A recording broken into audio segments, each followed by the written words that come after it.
স্ত্রীকে চারটি কথা মুখের উপরে বলে দেওয়া নিষেধ। আপনি যত রেগেই থাকেন না কেন, এই চারটি কথা মুখের উপর বললে আপনারাই বিপদে পড়বেন। মারাত্মক একটা বিষয়। এক নাম্বার হচ্ছে, মুখের উপর কখনো বলতে পারবেন না তোমাকে ছেড়ে দিব, তালাক দিয়ে দিব, ভয় দেখানোর জন্য, অর্থাৎ রাগের মুহূর্তে আপনি পানিশমেন্ট দেওয়ার জন্য এই ভয় দেখাইলেন। এটা বলা ঠিক না, এটা জুলুম, এবং এটার মাধ্যমে একটা ঘটনা ঘটে যেটা আপনি বিপদে পড়বেন।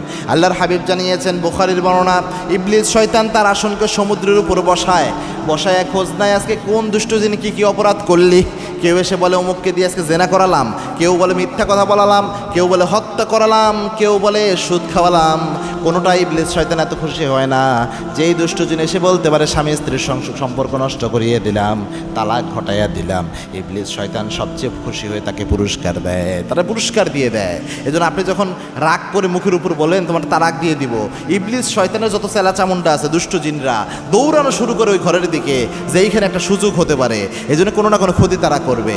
2 নাম্বার হচ্ছে, স্ত্রীকে মুখের উপর কখনো বলবেন না তুমি আমার জীবনের বোঝা, কেননা ওই মেয়েটা তার আব্বাকে ছেড়ে, আম্মাকে ছেড়ে, সব ছেড়ে আপনার ঘরটাকে আপন বানায় নিয়েছে, আপনাকে নিজের একমাত্র অস্তিত্ব বানিয়ে নিয়েছে।